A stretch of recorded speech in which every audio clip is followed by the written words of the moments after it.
Thank you, everyone. My thanks to President Pistello for having me here, the first commencement for both of us. It's an honor to be speaking to you all and to receive my honorary doctorate from St. Louis University. That is especially true considering the two other honorees here today, Anita Lyons-Bond and Jean Kranz. There could be no better examples of the power of dreams, values, and courage that I'm here to talk about.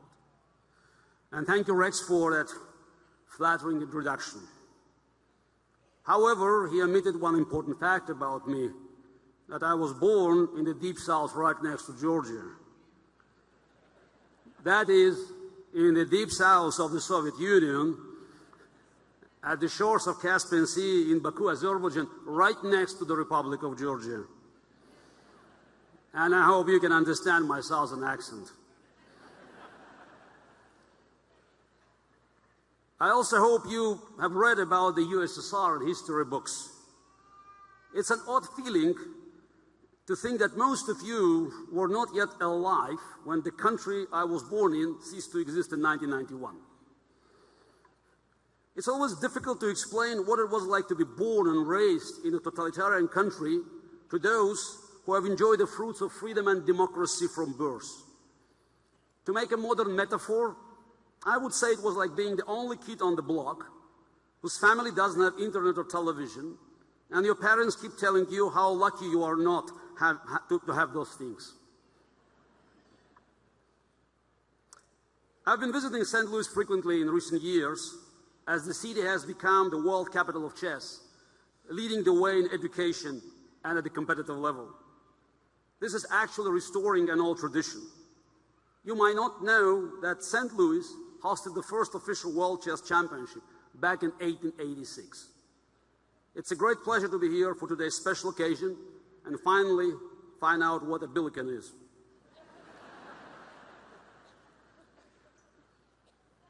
When I was a little boy growing up in Baku, my mother told me I could become the world chess champion someday. I don't know if anyone else believed her, but I believed her.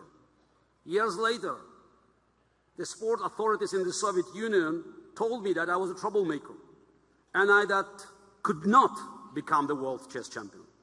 Well, in 1985, I did become world champion. And this taught me the first important lesson I wish to share with you all today. Listen to your mother.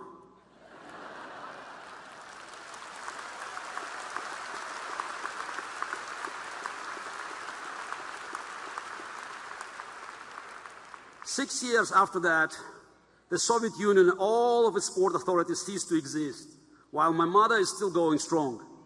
And she's still telling me what I'm capable of and to eat my vegetables.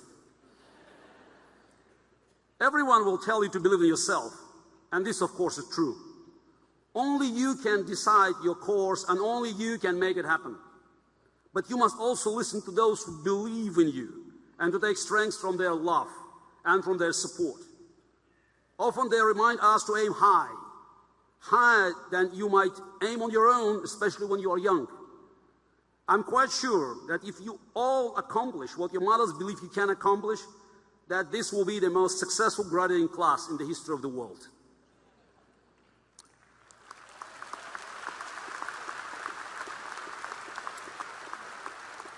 And for those of you who lost a parent or parents at a young age, as I lost my father when I was 7, your achievement here today reflects a special kind of strength. We are all shaped by absence as well as by presence. And by the way, as soon as this is over, I have to hurry to New York for the graduation of my eldest daughter, Paulina. And so, congratulations as well to all my fellow parents of graduates. Well done, parents. We did it.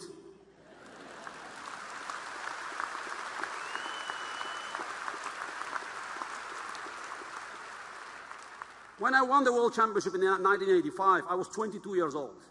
And it was the greatest day of my life. I imagine today is a similar feeling for many of you. You are young, you are strong, and you have a long-time goal in your hands. On that day, in 1985, strange things happened. I was standing there on the stage, still with my flowers and my medal, the happiest person in the world, when I was approached by Rona Petrosian, the widow of the former world chess champion from the 60s, Tigran Petrosian. I was expecting another warm congratulation, but she had something else in mind. "Young man," she said, "I feel sorry for you." What? Sorry for me? Sorry for me? I'm the youngest world champion in history at the top of the world. "I feel sorry for you," she continued, "because the happiest day of your life is over." Wow. I couldn't believe it. What a thing to say. But as I got over my shock, I began to wonder, what if she's right? And while I did not think much more about it on that celebratory day, I slowly came to realize that Rona Petrosian had given me a new goal in my life, to prove her wrong.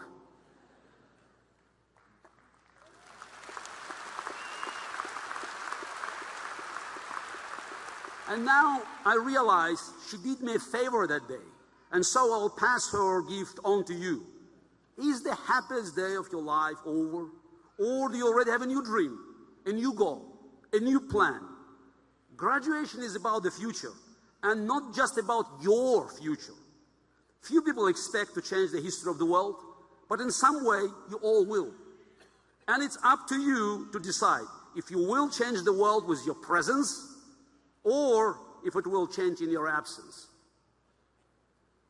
Watching the news, looking at the many problems and crises we face today, it's easy to feel like a pessimist. Inequality is at record levels. There is an uncertainty over the impact of all the new technology in our lives. There are worries about violence from terrorism and dictatorships.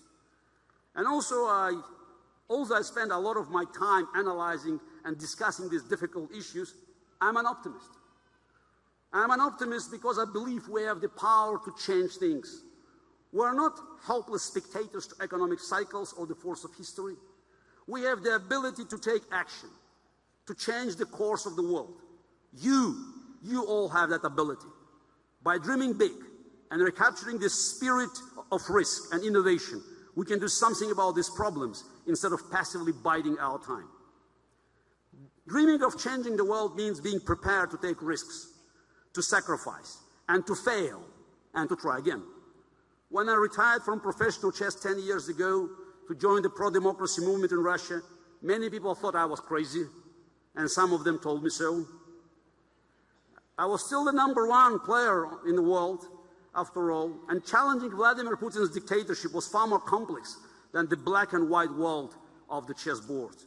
Of course, I understood this. In chess, we have fixed rules and unpredictable results.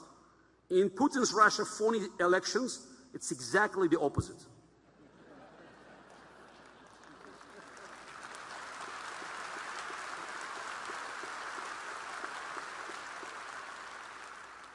I made this bold move because I realized that my own dream was not just about chess, but had always been about making a difference. I had accomplished everything I could in the world of professional chess, from world championship matches to battling against supercomputers. I hoped I could still make a difference in Russia and in human rights. I wanted to learn and contribute in other areas that fascinated me, like education and human plus machine intelligence and decision-making. I was 42 at the time, which tells you that it's never too late to dream. You often hear in chess and in other sports that this player is more talented, but that player works harder. This is a fallacy. Hard work is a talent. The ability to keep trying when others quit is a talent. And hard work is never wasted, no matter what career you end up in, or even if you have a dozen different careers. The hard work represented here today will never be wasted.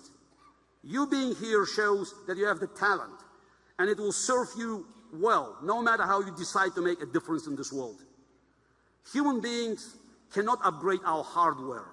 That is our DNA. But with hard work, we can definitely upgrade our mental software. But what is intelligence, education, and effort without the guiding hand of morality? 483 years ago today, on May the 16th, 1532, Thomas More resigned his position as Chancellor to the King of England, Henry VIII. 3 years later, More's downfall was completed with his execution when More said that he died as the king's good servant, but God's first. Thomas More was a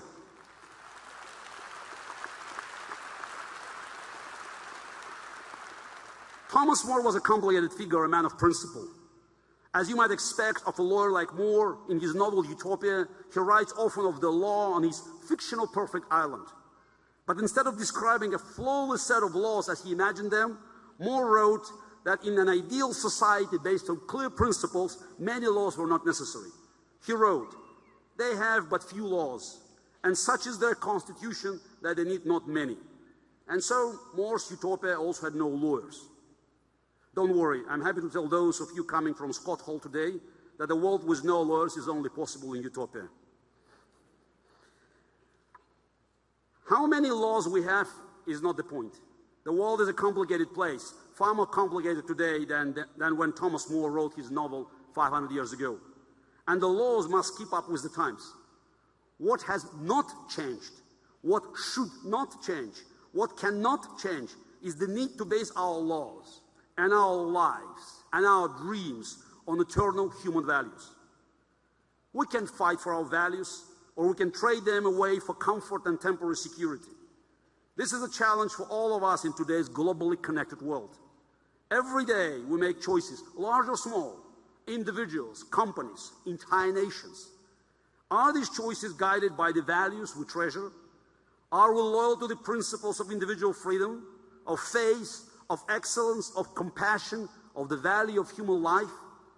Or do we trade them away, bit by bit, for material goods, for a quiet life, and to pass the problems of today on to the next generation? These moral values are also the values of innovation and the free market, by the way. It is no coincidence that these founding American values created the greatest democracy in the world and also the greatest economy in the world. In the Sermon on the Mount, Jesus urged his believers to be a city on a hill, a shining example to the world, a phrase used to describe America by John F. Kennedy and Ronald Reagan. I saw that America from the other side of the Iron Curtain, and I can tell you that it mattered. And it matters still.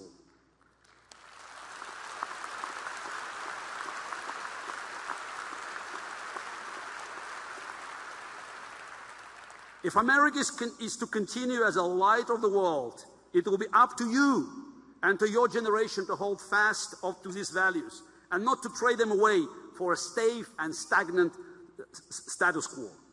Risk is not only for entrepreneurs, risk is for anyone who will fight for these values in their lives and in the world every day. On my 6th birthday, I woke up to find an enormous globe next to my bed. It was the best present I ever received.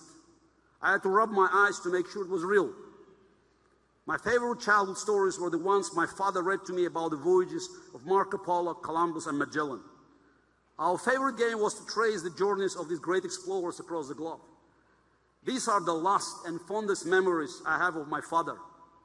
And this love of exploration was his greatest gift to me. We have heard time and again that the frontiers have all been explored. And every generation likes to say that everything important or easy has already been invented. Unfortunately, believing in this can become a self-fulfilling prophecy. If you think there's nothing new to discover, why try? Why take risks? Why leave the house? St. Louis was once the beginning of the unknown, the gateway to the frontier. Imagine if the pioneers had stopped at the Mississippi, the way America hasn't sent a man back to the moon since Eugene Cernan in 1972. We cannot turn back. We cannot stop. We must not settle for good enough. Life is more complicated today, yes, but our tools are infinitely more powerful. It's easier today to reach Mars than it was to cross the oceans in the time of Thomas More. At least we know where we're going and how far away it is. Columbus and Magellan had no maps, while everyone here has a GPS. Can you imagine Columbus trying to get a venture capital today? You want to go where? You don't know. And you don't have a map.